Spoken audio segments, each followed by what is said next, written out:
মসজিদে কুবাতে বিশ্বনবী সাল্লাল্লাহু আলাইহি ওয়াসাল্লাম এক সাহাবাকে ইমাম বানায় দিয়ে আসলেন। উনি ইমামতি করে মসজিদ, আর বিশ্বনবী ইমামতি করে মসজিদ নববীতে। মসজিদে কুবার যে ইমাম, তিনি প্রতি রাকাতে জাহারি কেরাতে মানে মাগরিব এশার ফজরের সালাতে প্রত্যেক রাকাতে সূরা ফাতিহার পরেই এই সূরা ইখলাস পড়ে। শুনতেছেন? প্রত্যেক রাকাতে সূরা ফাতিহার পরে কি পড়ে? ইখলাস। মাগরিবের প্রথম রাকাতেও ইখলাস, দ্বিতীয় রাকাতেও ইখলাস, এশার প্রথম রাকাতেও ইখলাস, দ্বিতীয় রাকাতেও ইখলাস। ইখলাস পরে এরপর অন্য একটা সূরা পড়ে, কিন্তু শুরু করে ইখলাস দিয়ে। ফজরের প্রথম রাকাতেও ইখলাস, দ্বিতীয় রাকাতেও। মুসল্লিরাকে পাইছে কি? পাইছে কি? খালি ইখলাস, খালি ইখলাস যে ধরছে। আপনি পাইছেন কি বলেন? ইমাম সাহেব বলে কিছুই পাই নাই, আমার মন চায় আমি পড়ি, তোর মন চাইলে তুই পড়, নাইলে যা। তোর কমিটির সভাপতি সেক্রেটারি এই মসজিদের ইমাম হিসেবে আমার নিয়োগ দেয় না, নিয়োগ দিছে বিশ্বনবী। আমার নিয়োগ যদি বাতিল করতে হয় লাগবে বিশ্বনবীরে তুই ভাগ। তোমার মনে চাইলে পড়ো, নাইলে অন্য মসজিদে পড়ো, যাও মিয়া। এটা তো সভাপতির সেক্রেটারির নিয়োগ দেওয়া মসজিদ না, এটা নিয়োগ দিয়েছে বিশ্বনবী, ঠিক কিনা? নিয়োগ বাতিল করলেও কে করবে? বিশ্বনবী। সবাই বিশ্বনবীর কাছে যে বললো, ইয়া রাসূলুল্লাহ, এমন মুসল্লি এমন ইমাম আপনি দিয়ে আসছেন, উনি ইখলাস ছাড়া আর কিছু পড়ে না। বিষ্ণু বললেন, তাই নাকি? এমন করে কেন? ডেকে আনো। ডেকে আনা হলো। বিষ্ণু বললেন, ওরে সাহাবী, ঘটনা কি হাসা? কয় হাসা। প্রতি রাকাতে সূরা ইখলাস পড়ো, তোমার কি কোরআন থেকে অন্য কোন সূরা মুখস্থ নাই? সাহাবী বলে, নবী, সব মুখস্থ আছে, কিন্তু এই সূরাটা আমার পড়তে ভালো লাগে, কারণ ফিহি সিফাতুর রহমান, এই সূরার ভেতরে আমার আল্লাহর পরিচয় আছে গো নবী। আমার আল্লাহর পরিচয়টা খুব সুন্দর করে দেয়া, আমার রবের কথা এই সূরার পরতে পরতে পাওয়া যায়, এজন্য এই সূরাটা পড়তে আমি বড্ড ভালোবাসি। বিশ্বনবী বললেন, ইমামতি যাবে না, তোরটা পার্মানেন্ট হয়েছে। আল্লাহু আকবার। তোর ইমামতি পার্মানেন্ট করে দিলাম, যেমনে পড়াইতি এমনিই পড়াবি। প্রতি রাকাতে এই সূরাতুল ইখলাস তুমি পড়ো, সমস্যা নাই। এই যে তুমি সূরাতুল ইখলাস পড়ো, সূরাতুল ইখলাসকে ভালোবাসো, আল্লাহ বলেছেন এই ইখলাসের ভালোবাসার কারণে কিয়ামতের দিন আল্লাহ তোরে জান্নাতে ঢুকায়া দিবে। ইখলাসের ভালোবাসার কারণে আনতা মিন আহলিল জান্নাহ, তুমি জান্নাতে যাবা।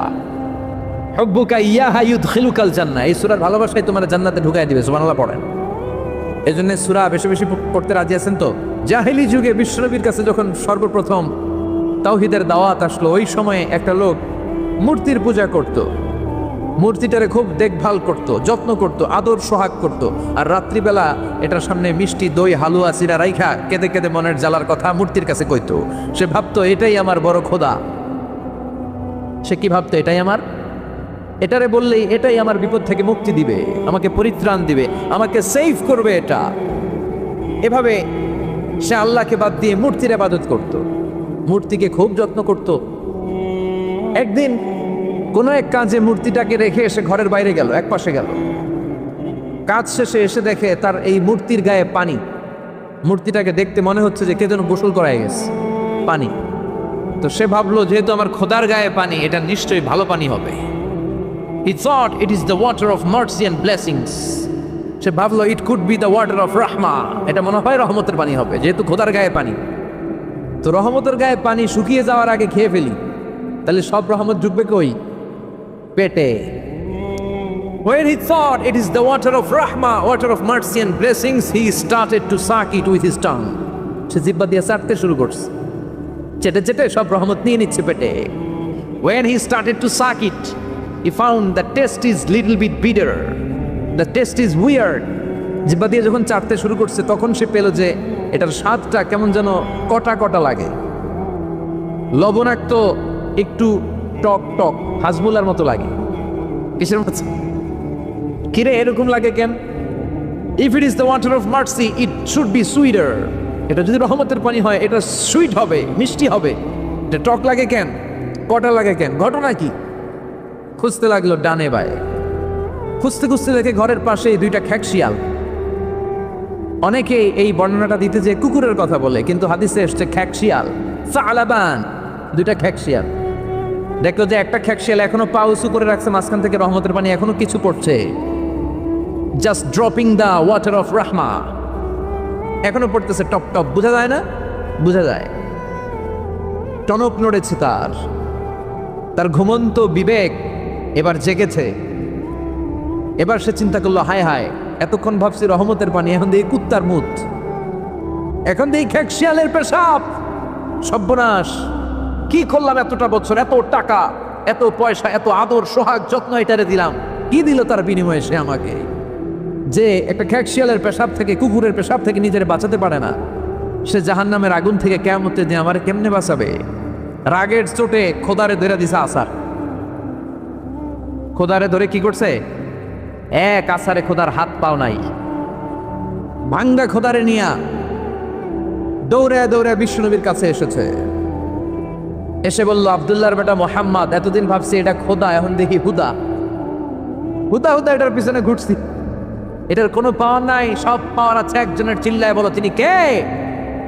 ঝিনুকের ভেতর লুকিয়ে থাকে যেমন মতি, ঝিনুকের ভেতর লুকিয়ে থাকে যেমন মতি, কালমা শাহাদাতে আছে আল্লাহর জ্যোতি, কালমা শাহাদাতে আছে আল্লাহর জ্যোতি। পড়েন পড়েন, ঝিনুকের ভেতর লুকিয়ে থাকে যেমন মতি, ঝিনুকের ভেতর লুকিয়ে থাকে যেমন মতি, কালমা শাহাদাতে আছে আল্লাহর জ্যোতি, কালমা শাহাদাতে আছে আল্লাহর জ্যোতি।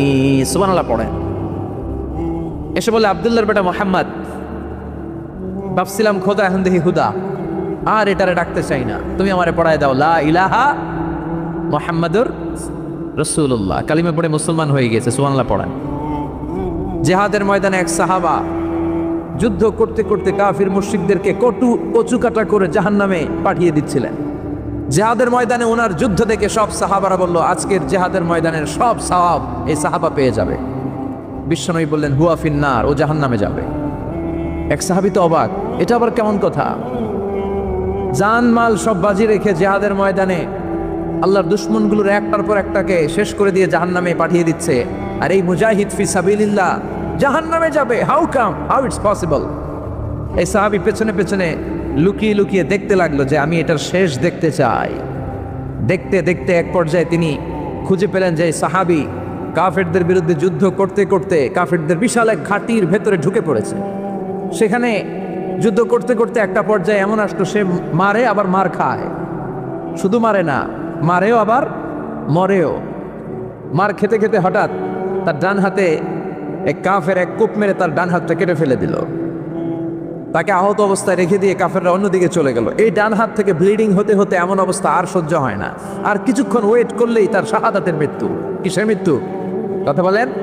আমাকে শহীদ করে সেই মিছিলে শামিল করে নিও, যে মিছিলের নেতা মীর হামজা, খোবায়েবে খাব্বাব আল্লাহর কাছে ছিল অতি প্রিয়, শামিল করে নিও আমাকে শহীদ করে সেই মিছিলে শামিল করে নিও। পড়েন আমিন। শাহাদাতের তামান্না যার অন্তরে থাকে না, সে মুমিন হতে পারে না, সে মুনাফিক। মরতে তো হবেই, এজন্য আল্লাহর কাছে আমরা শাহাদাতের মৃত্যু চাই, ঠিক কিনা? বিশ্বনবী বলেন, শাহাদাতের মৃত্যু নিয়ে কেউ যদি বিছানায় পড়েও মারা যায়, কিয়ামতের দিন শহীদদের কাতারে আল্লাহ তাকে দাঁড় করিয়ে দিবে। তো যুদ্ধ করতে করতে এই সাহাবা আর কিছু সময় অপেক্ষা করলেই শহীদি মৃত্যু, কিন্তু আর অপেক্ষা করতে না পেরে তলোয়ারটাকে সে মাটিতে গেড়ে ওই তলোয়ারের উপর ঝাঁপিয়ে পড়লো। পেটের এই পাশ থেকে ঢুকে পিঠ দিয়ে তলোয়ার বের হয়ে গেল, ওইখানে শেষ। তার মানে শাহাদাতের মৃত্যু হয় নাই, তার হয়েছে আত্মহত্যা। তার কি হয়েছে? সুইসাইড। মান খাতালা নাফসাহু বিশাইইন উযযিবা বিহি ইয়াউমাল কিয়ামা। যে ব্যক্তি যে জিনিস দিয়ে নিজেকে শেষ করবে কিয়ামতের দিন, ওটাই হবে তার শাস্তি। যে গলায় ওড়না পেঁচিয়ে মারা যায়, ওই মেয়েগুলো in the day of judgement, কিয়ামতে বিচার শেষে জাহান্নামে শুধু ওড়না পেঁচিয়ে মরতেই থাকবে। যে বিষ খেয়ে মারা যায়, ওর শাস্তি হবে জাহান্নামের বিষ খেয়ে খেয়ে সে জাহান্নামটাকে কাঁপিয়ে তুলবে। যে ছুরি ঢুকিয়ে স্ট্যাবিং করে মারা যায়, ও শুধু স্ট্যাবিং করতেই থাকবে জাহান্নামে। এই সাহাবা আত্মহত্যা করলেন। পেছন থেকে লুকিয়ে লুকিয়ে যে সাহাবা এই দৃশ্য দেখলো, সে দৌড়ে বিশ্বনবীর কাছে যেয়ে বলল, আশহাদু আন্নাকা মুহাম্মাদ রাসূলুল্লাহ, আমি সাক্ষ্য দিচ্ছি নিশ্চয়ই আপনি আল্লাহর রাসূল। কারণ ওই সাহাবী আত্মহত্যা করে মারা গিয়েছে, তার কপালে শাহাদাত জুটে নাই। এজন্য বিশ্বনবী দোয়া করতে বলেছেন, আল্লাহুম্মা রযুকনা হুসনাল খাওয়াতিম, হে আল্লাহ আমাদের শেষটাকে তুমি ঈমানের মৃত্যু দিও। শেষ সময়টাতে তোমার নাম জপে যেন আমরা পৃথিবী থেকে যেতে পারি, তুমি তৌফিক দাও। চিল্লায় পড়েন আমিন। সব সময় মুমিন ভয় পাবে কাকে? চাইবে কার কাছে? নাকি খাজা বাবার কাছে, বড় হুজুর, ছোট হুজুর? একজনের কাছে আমরা চাইবো। চিৎকার করে বলেন তিনি কে? এই জন্য এই সূরার একটা নাম হচ্ছে সূরাতুস সামাদ। তাহলে পাইলাম সূরাতুত তাওহীদ, পাইলাম সূরাতুল মারিফা, পাইলাম সূরাতুস সুবহানাল্লাহ। পড়েন এই সূরাটা বিশ্বনবী সাল্লাল্লাহু আলাইহি ওয়াসাল্লাম প্রতিদিন ফজরের নামাজের সুন্নত যে 2 রাকাত, ফজরের সালাতের সুন্নত 2 রাকাত পড়ি না আমরা, এই সুন্নত 2 রাকাতে বিশ্বনবী পড়তেন। মাগরিবের 2 রাকাত সুন্নতের মধ্যে এই সূরাটা পড়তেন। বেতেরের 3 রাকাতের শেষ রাকাতে বিশ্বনবী সূরাতুল ইখলাসটা পড়তেন। আবার তাওয়াফ করার পরে যারা হজ উমরা করছেন, তাওয়াফ করা লাগে না? কয়টা? 7টা। 7টা তাওয়াফে একটা তাওয়াফ হয়। 7টা রাউন্ড দিলে, টার্ন দিলে 7 টার্নস মেক এ তাওয়াফ। 7টা টার্ন দিবেন আপনি, তখন একটা তাওয়াফ হয়। এই ইবাদতটা শুধু মক্কাতুল মুকাররমাতে করা যায়, আর পৃথিবীর কোথাও করা যায়? তাওয়াফ। প্রতিদিন 120টা রহমত নাজিল হয় কাবা ঘরে। সিত্তুন আলিত তাইফিন, 7টা তাওয়াফকারীদের জন্য। আর বাঈন আলিল মুসাল্লিন, 40টা যারা কাবা ঘরে নামাজ পড়ে তাদের জন্য। ওয়ালা 20 লিন্নাযিরিনা ইলাল কাবা, বাকি 20টা যারা নামাজও পড়ে না, তাওয়াফও করে না, শুধু কাবার দিকে দু চোখ মেলে তাকিয়ে থাকে, তাদের উপর প্রতিনিয়ত 20টা রহমত নাজিল হতে থাকে। প্রতিদিন 120টা রহমত নাজিল হয় কাবাকে কেন্দ্র করে। সুবহানাল্লাহ। বাড়িতে গিয়া চিৎকার করে আল্লাহু আকবার। এই 7 তাওয়াফ করার পরে 2 রাকাত নামাজ পড়া সুন্নাত। জানেন? জানা না থাকলে জেনে রাখেন, হজে যেদিন যাবেন কাজে লাগবে, উমরা করতে গেলেও লাগবে। 7 তাওয়াফ করে 2 রাকাত সালাত পড়তে হয়। এই 2 রাকাতের প্রথম রাকাতে বিশ্বনবী পড়তেন সূরাতুল কাফিরুন, কুল ইয়া আইয়ুহাল লা আ'বুদু মা, আর দ্বিতীয় রাকাতে পড়তেন সূরাতুল ইখলাস। সুবহানাল্লাহ পড়েন। আবার বিশ্বনবী এই সূরাকে বলেছেন সুলুসুল কোরআন, কোরআনের 3 ভাগের 1 ভাগ। একবার কেউ যদি তাজবিদের সাথে সূরাতুল ইখলাস তেলাওয়াত করে, রব্বুল আলামিন তার আমলনামায় 10 পারা কোরআন তেলাওয়াতের সওয়াব দিয়ে দিবে। 2 বার তেলাওয়াত করলে 20 পারার সওয়াব দেয়া হবে। 3 বার যদি কেউ এই ছোট্ট সূরাটা কেবলমাত্র 3 বার তেলাওয়াত করে, পুরো কোরআন খতমের সওয়াব আমলনামায় দিবে কে? ফজিলত কম না বেশি? টের পাচ্ছেন তো ফজিলতটা? 3 বার পড়লে পুরো কোরআন কাভার। কোন মুহাদ্দিসিন বলেছেন না, বিশ্বনবী সুলুসুল কোরআন দ্বারা 1/3 অফ দ্য বুক দ্বারা এটা বুঝায় নাই। বিশ্বনবী বুঝিয়েছেন পুরো কোরআনটাকে যদি প্রেসাইজ করা হয়, কনসাইজ করা হয়, যে হুজুর পুরো কোরআনের সব কথাগুলোর আপনি প্রেসাইজ করে 3 শব্দে আমারে বলেন যে পুরো কোরআন আল্লাহ কি বলেছে, তাহলে আমি বলবো কোরআনে আল্লাহ আপনাকে বলেছে তাওহীদের কথা, বলেছে রিসালাতের কথা, আর বলেছে আখিরাতের কথা। তাহলে পুরো কোরআনের মৌলিক কথা 3টা। 1 নাম্বার তাওহীদ, 2 নাম্বার রিসালাত, 3 নাম্বার সবাই বলেন 1 নাম্বার, 2 নাম্বার, 3 নাম্বার। যেহেতু এই সূরাটা তাওহীদ নিয়ে কথা বলে, যেহেতু এই সূরাটা তাওহীদের রূপরেখা অঙ্কন করেছে, সেহেতু কেউ যদি এই সূরাটা পড়ে কেমন যেন সে কোরআনের 3 ভাগের 1 ভাগ তেলাওয়াত করে ফেললো। কোন সুবহানাল্লাহ। এজন্য এটাকে বিশ্বনবী বলেছেন সুলুসুল কোরআন, 1/3 অফ দ্য বুক। হয় একবার পড়লে 10 পারা, 2 বার 20 পারা, 3 বারে পুরো খতম, না হয় অন্তত তাওহীদের সব বিষয়গুলো আপনার অন্তরের মধ্যে ঢুকে যাবে। চিল্লায় কোন আল্লাহু আকবার। অনেক বরকতের সূরা। বিশ্বনবী মুহাম্মদ রাসূলুল্লাহ সাল্লাল্লাহু আলাইহি ওয়াসাল্লাম মক্কা থেকে মদিনায় হিজরত করে আসলেন। মদিনায় যাওয়ার আগে কুবা পল্লী, যারা হজ উমরা গিয়েছেন, মক্কা থেকে মাত্র 5 কিলোমিটার দূর একটা মসজিদ আছে, মসজিদে কুবা। প্রতিদিন শনিবার বিশ্বনবী মসজিদে নববী থেকে কুবা মসজিদে হেঁটে হেঁটে যে 2 রাকাত নামাজ পড়তেন। কেউ যদি অজু করে, ঘর থেকে অজু করে যে কুবার মসজিদে নামাজ পড়ে, তার আমল নামে আল্লাহ একটা কবুল উমরা হজের সওয়াব দিয়ে দিবে। এই জন্য দেখবেন প্রতি শনিবারে কুবা মসজিদে ভিড়। আমি যতবার গিয়েছি সৌদিতে, প্রত্যেক শনিবারে ওখানে জিয়ারত করেছি। শনিবারে যে কুবা মসজিদে আপনি নামাজ পড়বেন। এই কুবা মসজিদ তৈরি করে বিশ্বনবী চলে আসলেন মদিনাতুল মুনাওয়ারাতে। এসে তিনি জায়গা চুজ করলেন, কোথায় হবে আমার মসজিদ, লোকেশন চুজ করলেন। বিশ্বনবী লোকেশন চুজ করতে পারতেন খুব ভালো। খুঁজে খুঁজে এমন একটা জায়গা তিনি বাছাই করলেন, সেন্টার অফ দ্য সিটি, এটা শহরের একেবারে মাঝখানের জায়গা। বিশ্বনবী বললেন এই জায়গা আমার লাগবে। সুবহানাল্লাহ কইবেন না? কি জ্ঞান, কি বুদ্ধিমত্তা, কি ফিলোসফি ছিল বিশ্বনবীর। সব জায়গায় বিশ্বনবীর এই অভাবনীয় বুদ্ধিমত্তা। বিশ্বনবী যখন কোনো যুদ্ধে যেতেন, যুদ্ধ ডান দিকে, যুদ্ধ কোন দিকে, কিন্তু সেনাপতি নিয়ে বের হইতেন বাম দিকে। বের হইতেন, বাম দিক দিয়ে গুইরা টুইরাও দিয়ে যেতেন। সুবহানাল্লাহ কইবেন না? যাতে কেউ কল্পনাই করতে না পারে কোথায় এটা করবে উনি। এটা হচ্ছে সেনাপতির যুদ্ধ কৌশল। বিশ্বনবীর যুদ্ধ যদি হতো বাম দিকে, উনি বেরোইতেন ওইদিকে। বিশ্বনবীর যুদ্ধ হলো সামনে, মদিনা থেকে তিনি পিছনের রাস্তা দিয়ে অনেক দূরে চলে যেতেন, সেখান থেকে মরুভূমির পথ পাড়ি দিয়ে তারপর যুদ্ধের ময়দানে যেতেন। বুদ্ধিমত্তা, intellectual power. He was a very good mediator ever in the world. পৃথিবীর সবচাইতে বেশি কূটনৈতিক বুদ্ধি সম্পন্ন মানুষ করে আল্লাহ তাআলা বিশ্বনবীকে বানিয়েছেন। ওয়াজ এ ভেরি গুড মিডিয়েটর। মধ্যস্থতা করতে পারতেন ভালো, সালিস করতে পারতেন ভালো। সালিস আমরা বাংলায় বলি সালিস, আসলে শব্দটা সালিস, আসানি আসালিস। আমার আপনার মধ্যে ঝগড়া তো আমি এক, আপনি দুই, আরেকজন লাগবে কি? 3 নাম্বার আসালিস। এটাকে বলে সালিস। সালিসই করতে পারতেন বিশ্বনবী, চমৎকার। স্বামী স্ত্রীতে ঝগড়া হইলে মিলাই দিতেন। কত ফাতেমা আর আলীর ঝগড়া মিলাই দিয়েছেন তার হিসাব নাই। সুবহানাল্লাহ কইবেন না? এমনকি হি ওয়াজ এ ভেরি গুড মিডিয়েটর, ভালো মধ্যস্থতাকারী ছিলেন। স্ত্রীদের মধ্যেও ঝগড়া লাগতো, বিশ্বনবীর স্ত্রীদের মধ্যেও খুনসুটি হতো, ঝগড়া মারামারি। বিশ্বনবীর একমাত্র ভার্জিন কুমারী স্ত্রী ছিল আয়েশা রাদিয়াল্লাহু তাআলা আনহা। ওনার বাড়িতে বিশ্বনবীর আরেক স্ত্রী, খুব সম্ভবত হাফসা বা সফিয়া, কোনো বর্ণনা এসেছে পায়েস, কোথাও এসেছে ঝোলওয়ালা তরকারি হাদিয়া নিয়ে আসছে, যে এটা আপনারা দিলাম। মায়েশা তরকারি দেখে রেগে গেলেন, আমার ঘরে তরকারি দিছো কেন? আমি রাঁধতে পারি না? আমি নিজ হাতে রান্না করে বিশ্বনবীরে খাওয়াবো। রেগে মেগে তরকারির ঝোল নিয়ে সফিয়ার বা হাফসার গালের মধ্যে মেখে দিয়েছে। হাফসা যে বিশ্বনবীর কাছে বলি, ইয়া রাসূলুল্লাহ, কুমারী বউ তো আদর করছেন বেশি, লাই দিয়া কই তুলছেন দেখেন। ও নবী, আমি পায়েস নিয়েছিলাম আর ঝোল করা তরকারি নিয়েছিলাম, ভেবেছিলাম আপনিও খাবেন, আয়েশাও খাবে। আয়েশাকে আমি কি রাঁধতে জানি না, নিয়ে আসলা কেন আমার ঘরে, দিলা কেন? আমি রাঁধতে জানি, নিয়ে যাও। শুধু আমার তরকারিটা প্রত্যাখ্যান করে নাই, তরকারির ঝোল আর পায়েস দিয়ে আমার গালের মধ্যে কসমেটিক্স বানাইয়া দিছে। এই যে গাল দেখেন, দলিল নিয়ে আসছি, দেখেন কি করছে। বিশ্বনবীর পদ্ধতি ছিল, বিচার কেউ দিলেই he never take any action, he never react anymore. কখনো উনি অ্যাকশনে যেতেন না, উনি দুই পক্ষের কথা শুনতেন। সুবহানাল্লাহ পড়েন। আর আমাদের বিচার করতে গেলে একজনের কথা শুনে আরেকজনরে বাস আছে না নাই? বললেন আয়েশার ডাকো, আয়েশা এমন করেছো? করেছি। কেন করেছো? বলে ইয়া রাসূলুল্লাহ, মাথাটা গরম ছিল,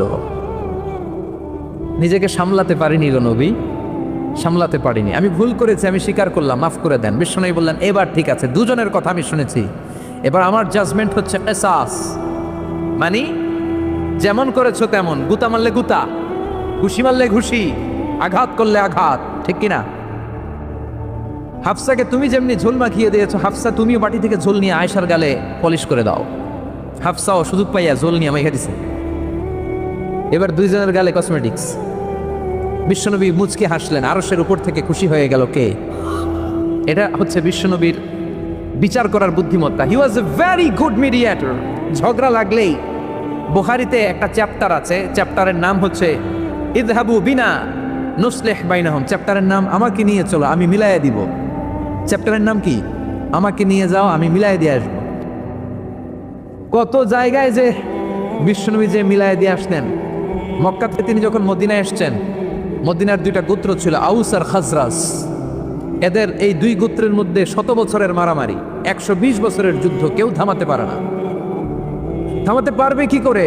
বাবা যখন মারা যায়, ছেলেরে বলতে আমারে মারছিল, তোরাও মারবি।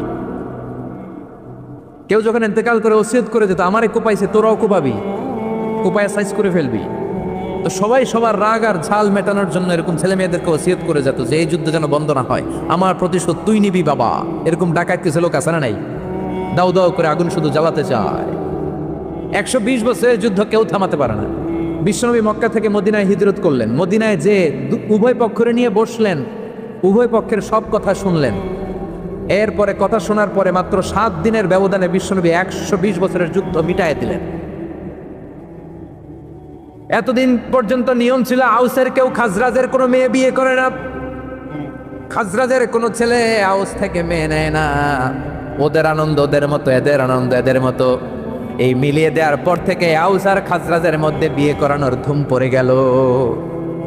এরা কুরবানির গোশত নিয়ে আউসেরা খাজরাজের বাড়িতে দিয়ে আসে, খাজরাজের আবার ওট জবাই করলে বড় রান দিয়ে আসে আউসের কাছে। সুবহানাল্লাহ পড়েন।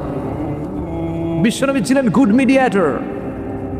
তিনি মদিনায় লোকেশন খুঁজতেছেন, কোথায় হবে আমার মসজিদ নববী, যেটা হবে আমার ক্যান্টনমেন্ট, যেটা হবে আমার গণভবন, যেটা হবে আমার বাসভবন, যেখান থেকে আমি মিলিটারি সোলজার পাঠাবো অ্যাটাক করার জন্য, যেখানে হবে আমার জেলখানা, যেখানে হবে আল্লাহর কাছে সেজদা দেওয়ার জিকির করার জায়গা। চিল্লা এখন ঠিক কিনা? এখন মসজিদগুলোরে আমরা মনে করছি শুধু ইবাদতের জায়গা। এই মসজিদ কেন্দ্রিক সব হতে হবে। আপনি গোটা বিশ্ব দেখেন, বাংলাদেশের ছোট্ট একটা চিপার মধ্যে একটা মসজিদ দাঁড় করায় ফেলছে। মসজিদ হবে অনেক বড় এরিয়া নিয়ে, পার্কিং লট থাকবে বড় বড়। মসজিদের একতলায় থাকবে কমিউনিটি সেন্টার, এক জায়গায় থাকবে হিজামা সেন্টার, এক জায়গায় থাকবে রুকিয়া সেন্টার, আরেক জায়গায় খতিব সাহেব সোশ্যাল কাউন্সিলিং করবে। যুবকদের কি সমস্যা, নারীদের কি সমস্যা, বিধবাদের কি সমস্যা, কার কি মাসালা জানার আছে, লিগাল অপিনিয়ন জানার আছে, খতিব সাহেব সোশ্যাল কাউন্সিলিং করবে। চিল্লা এখন ঠিক কিনা?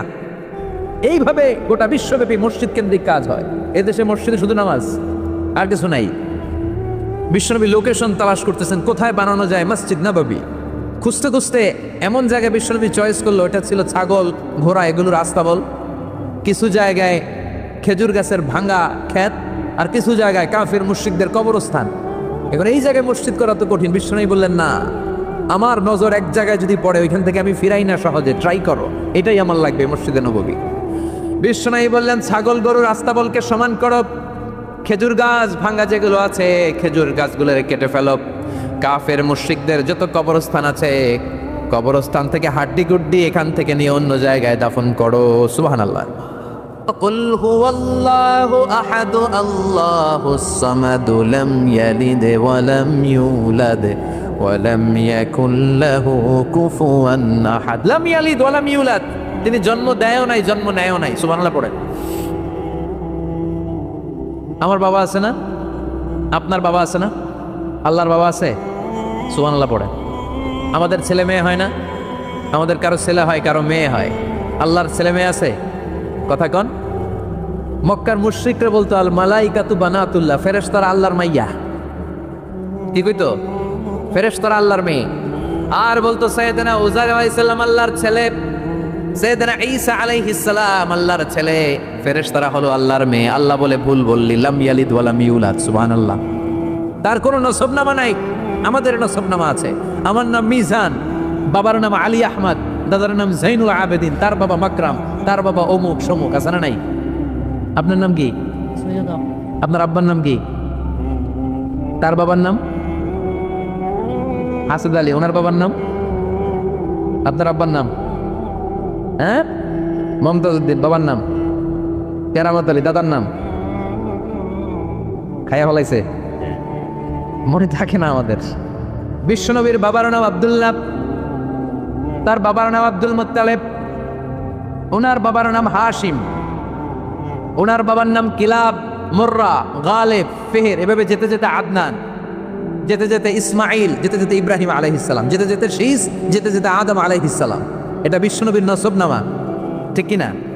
আমাদের নসবনামা থাকে, আমাদের বংশ পরিক্রমা থাকে।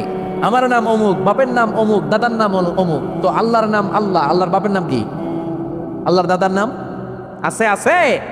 এজন্য আল্লাহ বললেন, লাম ইয়ালিদ ওয়া লাম ইউলাদ ওয়া লাম ইয়াকুল লাহু কুফুয়ান আহাদ। আল্লাহু আকবার। ওয়া লাম ইয়াকুল লাহু কুফুয়ান আহাদ। মহাবিশ্বে তার মতো কেউ নাই, তিনি তার মতো। লাইসা কামিসলিহি শাই, কেউ তার মতো নয়, তিনি তার মতো। সুবহানাল্লাহ। তার মতো ক্ষমতায়, তার মতো শক্তিতে, কুদরতে মহাবিশ্বে দ্বিতীয় কোনো সত্তা আছে? সৌন্দর্যে আল্লাহর চেয়ে সুন্দর কেউ আছে? কথা কন। দুনিয়া সুন্দর, মানুষ সুন্দর, আসমান সুন্দর, জমিন সুন্দর, সুন্দরে সুন্দরে পাল্লা। জানি না কত সুন্দর তুমি আল্লাহ, জানি না কত সুন্দর তুমি আল্লাহ। পড়ে, দুনিয়া সুন্দর, মানুষ সুন্দর, আসমান সুন্দর, জমিন সুন্দর, সুন্দরে সুন্দরে পাল্লা। জানি না কত সুন্দর তুমি আল্লাহ, জানি না কত সুন্দর তুমি আল্লাহ। সুবহানাল্লাহ পড়েন। ইন্নাল্লাহা জামিল ইউহিব্বুল জামাল। আল্লাহ নিজে সুন্দর, আল্লাহ সৌন্দর্যকে পছন্দ করেন। মহাবিশ্বে তার সমকক্ষ কেউ নাই, তার মতো সুন্দর কেউ নাই, ঠিক কিনা? জান্নাতে যারা ঢুকবে in the day of judgement, কিয়ামতের দিন জান্নাতীরা আল্লাহকে দেখতে পাবে। ইন্নাকুম সাতারাউনা রাব্বাকুম আয়ানান কামা তারাউনা হাযাল কমার। বিষ্ণু বলেন এই যে জলজলে চন্দ্রটা তোমরা যেমনি দেখতে পাও, কিয়ামতের কঠিন ময়দানে বিচার শেষে যারা জান্নাতে যাওয়ার সুযোগ পাবা তারা চাঁদটা যেমনি দেখো দু চোখ দিয়ে আল্লাহর সেদিন তেমনি দেখতে পাবা। জান্নাতীদেরকে নাজ নিয়ামত সব দেওয়ার পরে আল্লাহ বলবেন, ও জান্নাতীরা, কোরআনে হাদিসে নবীর কাছে আলেমদের মুখে যত নাজ নিয়ামতের কথা শুনেছো সব পাইছো না? সবাই বলবে আল্লাহ পেয়েছি, অনেক মজমাস্তি করেছি, জান্নাতকে মজা লেলো, জান্নাত তোমারই হ্যায়, সব পাইছি আল্লাহ সব। এক জান্নাতে হাত তুলে বলবে আল্লাহ একটা পাই নাই। কি পাস নাই? কামদের রাইতে পাই নাই। সুবহানাল্লাহ কবেন না? আল্লাহ আপনারে পাই নাই। তখন আল্লাহ তাআলা নিজের গোপন সৌন্দর্যকে সেদিন জান্নাতীদের কাছে প্রকাশ করে দিবে। বিশাল এক কনফারেন্স রুমে জান্নাতের ভেতরে লক্ষ লক্ষ নবীদেরকে নিয়ে বসবেন, সবার সামনে থাকবে বিশ্বনবীর সিংহাসন। সুবহানাল্লাহ পড়েন। তারপর অন্যান্য নবীরা, আল্লাহর ওলিরা, শাহিদরা, সালেহিনরা, মুমিন বান্দারা, আপনারা সবাই থাকবেন ওই দিন ইনশাআল্লাহ। কোন আল্লাহ তার নিজের সৌন্দর্য প্রকাশ করবেন জান্নাতীদের সামনে। লক্ষ লক্ষ কোটি কোটি জান্নাতীরা বসে থাকবে, আল্লাহ দেখাবেন ওনার সৌন্দর্য। 70,000 নূরের পর্দার কথা আমরা বলি, বর্ণনাটা দাঈফ, আসলে যে কত পর্দা আল্লাহই ভালো জানে। আমরা বলে থাকি 70,000। এই পর্দার অন্তরাল থেকে আল্লাহ তাআলা নূরের ঝলকানি একটু জান্নাতীদের দেখিয়ে দিবেন। উজুহু ইয়াওমাইযিন নাযিরা ইলা রাব্বিহা নাযিরা। জান্নাতীরা পাগল হয়ে থাকবে আল্লাহর দেখার জন্য। আল্লাহ এক সেকেন্ডের ক্ষুদ্র ভাগ, এক মাইক্রো সেকেন্ড, এক মাইক্রো সেকেন্ডের 1000 ভাগ করলে এক ন্যানো সেকেন্ড, এক ন্যানো সেকেন্ডের জন্য আল্লাহ নূরের ঝলকটা জান্নাতীদের দেখিয়ে দিবেন। এক সেকেন্ডেরও কম সময় দেখাবে, দেখিয়েই নাই, কিন্তু এক সেকেন্ডের জন্য কি যে এক ঝলক দেখলো জান্নাতীরা এরকম তাকায় থাকবে। এক তাকানোতে লক্ষ বছর কোটি বছর চলে যাবে, সামনে কিন্তু আল্লাহর নূর নাই। ওই যে এক সেকেন্ড দেখাইছিল, পাগলের মতো তাকিয়েই থাকবে, লক্ষ কোটি বছর গুজরিয়ে যাবে। সুবহানাল্লাহ পড়ে। এজন্য সে আল্লাহ বললেন, কুল হুয়াল্লাহু আহাদু আল্লাহুস সামাদু লাম ইয়ালিদ ওয়া লাম ইউলাদ ওয়া লাম ইয়াকুল লাহু কুফুয়ান আহাদ। কুল হুয়াল্লাহু আহাদ। ও নবী আপনি বলেন আমি এক, আমি অদ্বিতীয়, আমার শরীক নাই। আল্লাহ নামটা এত মজার নাম, দেখেন হাজার হাজার বছর ধরে এই মহাবিশ্বে যত আল্লাহর প্রিয় বান্দারা একটা নামের জিকির করে। নামটা কি? কি নাম? আল্লাহরে প্রাণ থেকে, হৃদয় থেকে একটা ডাক দেন, চিল্লায় পড়েন আল্লাহ। হৃদয় থেকে আল্লাহরে ডাকেন, পড়েন ইয়া আল্লাহ। হাজার বছর ডাকলেও পুরান লাগবে না, পুরাতন মনে হয় না। প্রতিদিনই নিত্য নৈমিত্তিক নামটারে নতুন মনে হয়, ঠিক কিনা? এই জন্য আল্লাহ বললেন, হুয়াল আউয়ালু ওয়াল আখিরু ওয়াজ যাহিরু ওয়াল বাতিন ওয়া হুয়া বিকুল্লি শাইইন আলিম। প্রথমেও আমি, শেষেও আমি, গোপনেও আমি, প্রকাশ্যেও আমি, ঠিক কিনা? প্রথমে আল্লাহ আল্লাহ, শেষেও আল্লাহ আল্লাহ, আকাশে আল্লাহ আল্লাহ, জমিনে আল্লাহ আল্লাহ। পড়েন, প্রথমে আল্লাহ আল্লাহ, শেষেও আল্লাহ আল্লাহ, আকাশে আল্লাহ আল্লাহ, জমিনে আল্লাহ আল্লাহ। নিখিল জাহান গায়ে গুণগান, তারে নামে গায় আমরাও গাহি তাআলা, হামদে বারি তাআলা, হামদে বারি তাআলা, হামদে বারি তাআলা। সুবহানাল্লাহ পড়েন। আর তিনি প্রথম, তিনি শেষ, তিনি প্রকাশ্য, তিনি গোপন। এজন্য চাইতে হবে কার কাছে? ওনার নামটা কত সুন্দর দেখেন, আলিফ লাম লাম হা, আল্লাহ। এটার কোনো স্ত্রী বচন হয় না, এটার দ্বিবচন হয় না, এটার বহু বচন হয় না। ভগবানের ভগবতী আছে না নাই? ঈশ্বরের ঈশ্বরী, গডের গডেস। কিন্তু আল্লাহর নামের কোনো পরিবর্তন হয়? কি মজার নাম! বিপদে বললেই আমরা জপি। বিপদ যত বেশি হয় আল্লাহর নামের জিকির তত বেশি। আবার বিপদ যখন চলে যায় আল্লাহর নামের জিকিরও বন্ধ হয়ে যায়। এরকম ডাকাত আছে না নাই? فإذا ركبوا في الفلك دعوا الله مخلصين له الدين فلما نجاهم إلى البر إذا هم يشركون। আল্লাহ বলেন, আমার কিছু কুলাঙ্গার বান্দা আছে যেগুলো বিপদে পড়লে আমার নামের জিকির করে, বিপদ চলে যায় আমি আল্লাহরে গালি মারে। এরকম ডাকাইত আছে না নাই? ভূমিকম্প, আল্লাহ বাঁচাও, ভূমিকম্প নাই, ধুম্বা চলে দম, আছে না নাই? তুফানের মধ্যে পড়লে বলে আল্লাহ আমারে বাঁচাও। বজ্রপাতের মাঝখানে পড়লে আল্লাহর ডাকে, আল্লাহ তুমি আমারে বাঁচাও। বজ্রপাত নাই, আল্লাহও নাই। এরকম ডাকাইত আছে না নাই? এটা হচ্ছে মুনাফিকদের কারবার। মুমিনরা সবসময় জিকির করে একজনের, তিনি কে? এই জন্য সূরাতুল ইখলাসের প্রথম আয়াত থেকে শিক্ষা হচ্ছে কুল হুয়াল্লাহু আহাদ। হে নবী, আপনি বলেন আল্লাহ একজন, আমরা একজনের কাছে যাব। আমরা একজনের কাছে মনের জ্বালা যন্ত্রণা আকুতি চাহিদা সব পেশ করব। আমাদের মনের যা চায় সব দিলেও তার ঘাটতি হবে না। চিল্লা এখন ঠিক কিনা? এরপর আয়াতে আল্লাহ বললেন আল্লাহুস সামাদ, তিনি অমুখাপেক্ষী। গোটা বিশ্বের সবাই আল্লাহর কাছে ফরিয়াদ করে, আল্লাহ কারো কাছে ফরিয়াদ করে না, ঠিক কিনা?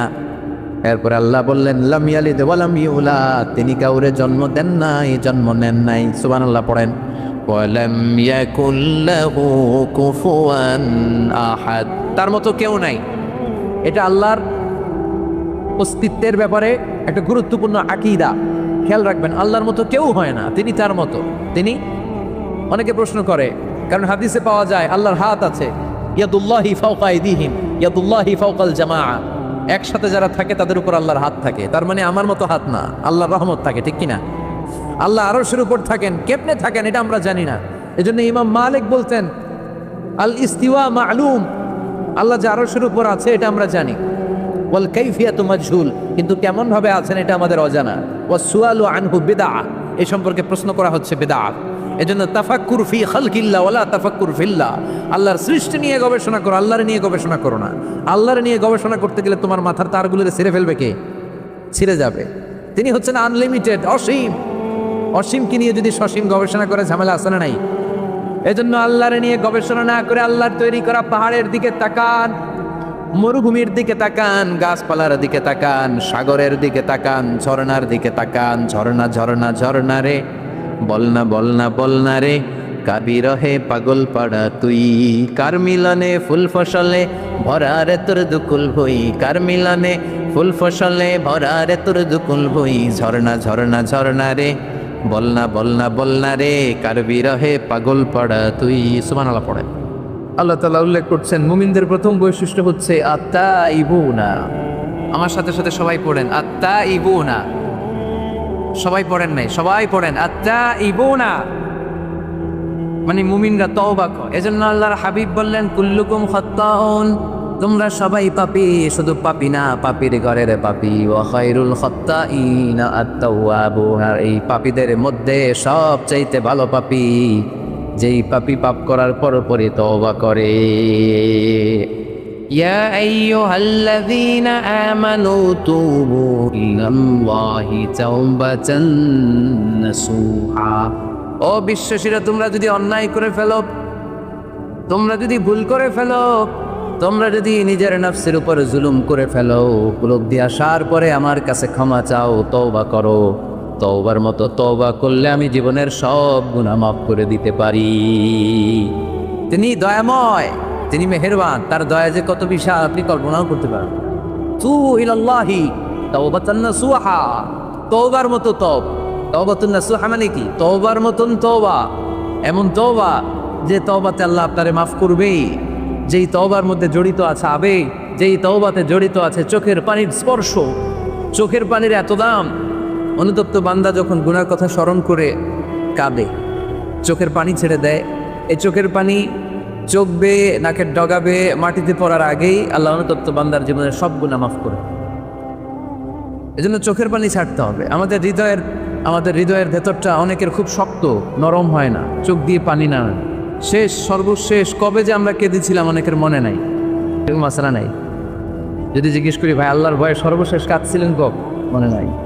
কবে যে কাঁদছিলাম, এত ব্যস্ত আমি, কখন কাঁদবো, কাঁদারই তো সময় নাই, এরকম মাসালা নাই না। কুল্লুকুম খাত্তাউন, সবাই পাপী। আর এই পাপীদের মধ্যে সবচেয়ে বড় পাপী যে পাপ করার পরপরই তওবা করে। আপনার পাপ কত বড়? কি গুনাহ করেছেন? কত বড় জুলুম করেছেন? আপনার পাপ, আপনার অন্যায়, আপনার ভুল, আপনার জুলুম যত বড়ই হোক, আল্লাহর দয়া, আল্লাহর ক্ষমা তার চাইতে বড়। আমাদের পাপ যদি হয় খালের পানির সমান, বিলের পানির সমান, জেনে রাখবেন আল্লাহর দয়া সাগরের পান সম। আমাদের পাপ যদি হয় পাহাড়ের সমান, আল্লাহর দয়া আকাশের সমান। এজন্য আল্লাহ বললেন তুবু ইলাল্লাহি তাওবাতান নাসুহা, তওবার মতো তওবা করো। তওবার মতো যদি তওবা করতে পারো, সব গুনাহ মাফ করে দিতে পারে কে? কত যে দয়াময় তিনি, কত যে মেহেরবান, দয়ার ভালোবাসাকে তিনি 100 টুকরা করেছেন। এক টুকরা আমাদের সবার মাঝে ভাগ করে দিয়েছেন, 99 টুকরা উনি নিজের মধ্যে রেখে দিয়েছেন। দেখেন আমাদের এক টুকরার ভালোবাসার নমুনা পৃথিবীব্যাপী আপনি খোঁজ করে দেখেন কত ভালোবাসার ঘটনা। এক একজন যে কত লাভ স্টোরি জানে। যদি জিজ্ঞেস করি ভাই একটা লাভ স্টোরি শোনান, আপনি ঘটনা শুনতে শুনতে নিজেই কাঁদতে শুরু করবেন। এত চমৎকার লাভ স্টোরি, এত চমৎকার ভালোবাসার উপন্যাস, এত চমৎকার নাটক, ভালোবাসার দৃশ্য দেখলে অবাক লাগে। বন্ধু বন্ধুর জন্য ভালোবাসা, স্বামী স্ত্রীর জন্য ভালোবাসা। নেপালের ওই যে কি যেন একটা এয়ারপোর্টে আমাদের ইউএস বাংলা একটা এয়ারক্রাফট ক্র্যাশ করেছিল, হ্যাঁ, হাজব্যান্ড ওয়াইফ, কি নাম এটার, ত্রিভুবন ইন্টারন্যাশনাল এয়ারপোর্ট, ত্রিভুবন। এই ত্রিভুবনে আমাদের পাইলট যখন সিগন্যাল চাচ্ছিল ওখানে ওই 10 না 01 নাকি 20 এই নিয়ে কনফিউশনের কারণে ওনারা সেফলি ল্যান্ড করতে পারেনি, মারাত্মক ক্র্যাশ। কিছু ফ্যামিলি দেখলাম, নিউ কাপল, ভেরি নিউ কাপল, নতুন বিয়ে হয়েছিল, হাতে মেহেদির দাগগুলো শুকায়নি তখন, জ্বলে পুড়ে হাজব্যান্ড সারখার, কিন্তু হাজব্যান্ড আর ওয়াইফের হাত এই যুগল আলাদা হয়নি। স্বামী তার স্ত্রীকে ধরে রেখেছিল শেষ মুহূর্তে, বিমানের ভেতরে যখন ফায়ার, হাজব্যান্ড তার ওয়াইফের হাত ছাড়েনি, ওয়াইফ ছাড়েনি স্বামীর হাত।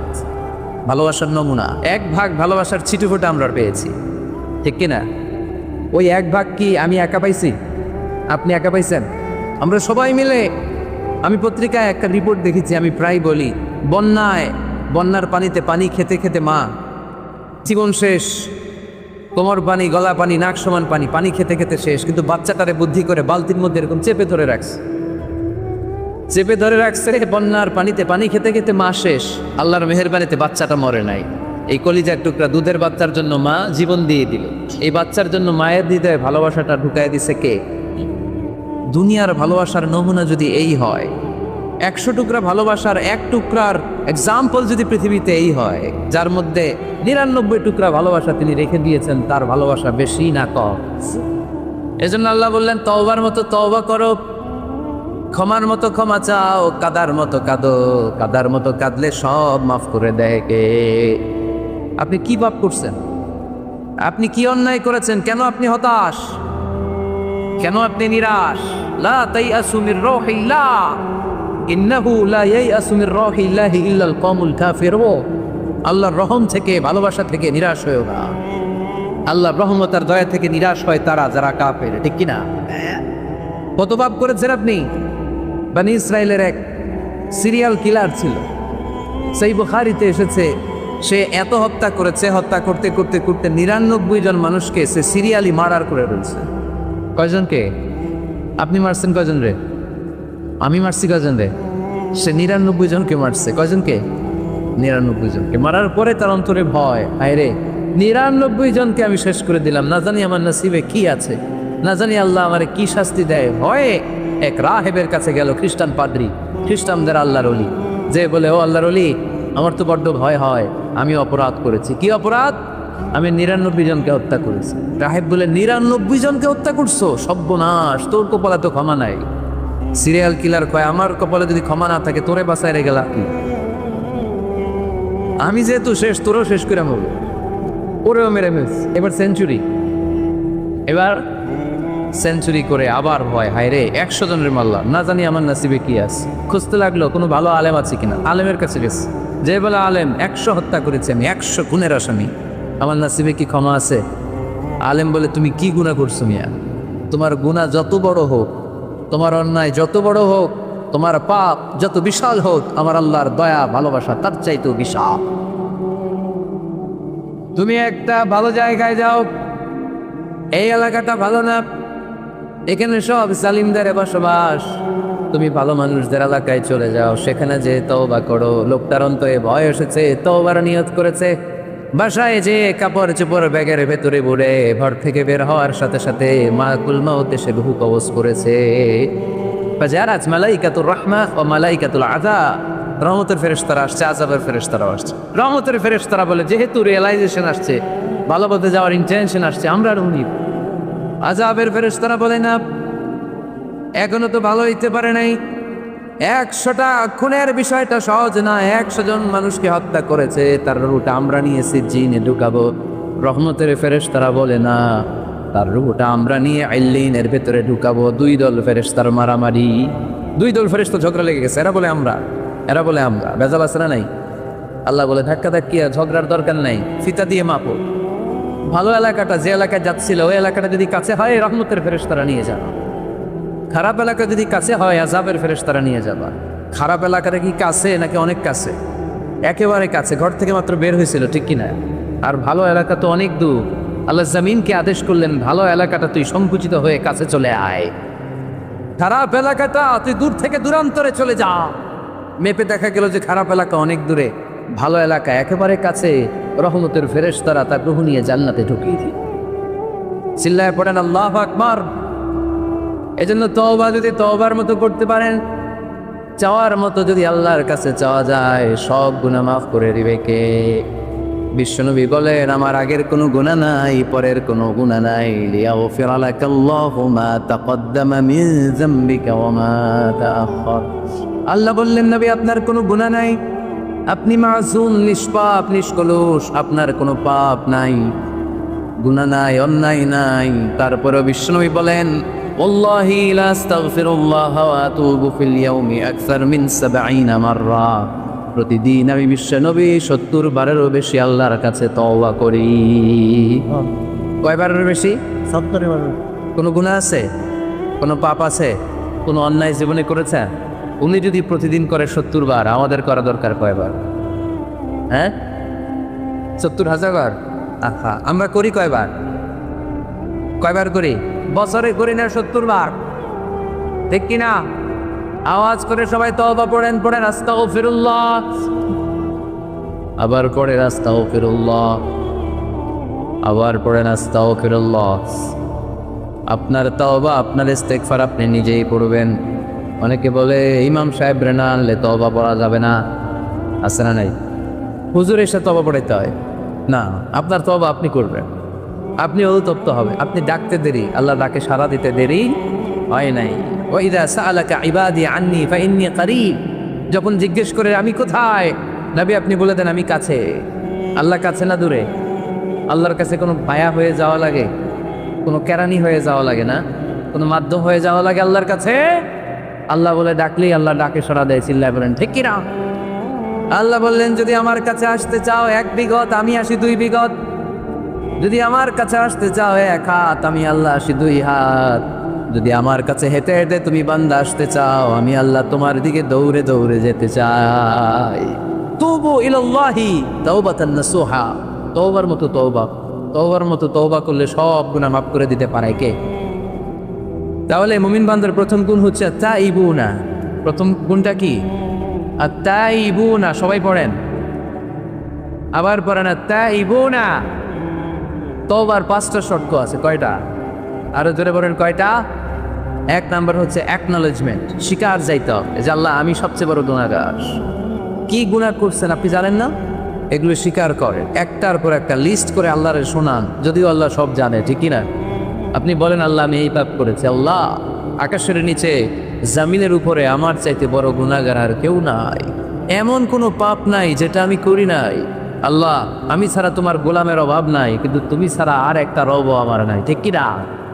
এভাবে আল্লাহরে বলেন। অ্যাকনোলেজমেন্ট, স্বীকারোক্তি, আল ইকরা, স্বীকার জান যে আপনি গুনাহগার, আপনার চাইতে বড় গুনাহগার। এই তল্লাটে দ্বিতীয়টা নাই। ২ নাম্বার হলো রিপেন্টেন্স, অনুতপ্ত হন, চোখের পানি ছাড়েন, মাফ করে দিবে কে? সাইয়েদনা আদম আলাইহিস সালাম ভুল করলেন, ক্ষমা চাওয়ার সময় এই 2টা কাজ তিনি আগে করলেন। প্রথমে তিনি স্বীকার গেলেন তিনি ভুল করেছেন, তারপরে তিনি অনুতপ্ত হলেন। আমরাও যদি ভুল করি কেমন করে আল্লাহর কাছে ক্ষমা চাইতে হয় সেই দোয়াটা আমাদের জন্য রেখে গেলেন। পড়েন, রব্বানা ওয়ালামনা আনফুসানা ওয়া ইল্লাম তাগফির লানা ওয়া তারহামনা লানাকুনান্না মিনাল খাসিরিন। ও আমাদের রব, জুলুম করেছি নফসের উপর, তুমি যদি মাফ না করে দাও আমরা ক্ষতিগ্রস্তদের অন্তর্ভুক্ত হয়ে যাব, আমরা ফাসিরিনদের ভেতরে শামিল হয়ে যাব, ঠিক কিনা? তাহলে প্রথমে গেল অ্যাকনোলেজমেন্ট, স্বীকারোক্তি, স্বীকার করবেন। অজু করে জায়নামাজটা বিছিয়ে দিয়ে স্বীকার করেন যে আল্লাহ আমার চেয়ে বড় পাপী কেউ নাই, চোখের পানি ছেড়ে অনুতপ্ত হন। 3 নম্বরে স্টপ। 3 নম্বরে কি? সবাই বলেন স্টপ মানে কি? থামেন। আর না, অনেক আগ বাড়ছে, এবার একটু থামেন। যেই পাপটা করেছিলেন ওটা থামায় দেন। নাকি ঘুষ খাইতেছেন, সকালে ঘুষ খেয়ে বিকালে মাফ চাবেন, বিকালে ঘুষ খেয়ে আবার রাতে মাফ চেয়ে নিয়ে, এটা আল্লাহর সাথে গেম খেলা হয়ে যায়, ঠিক কিনা? আল্লাহর সাথে গেম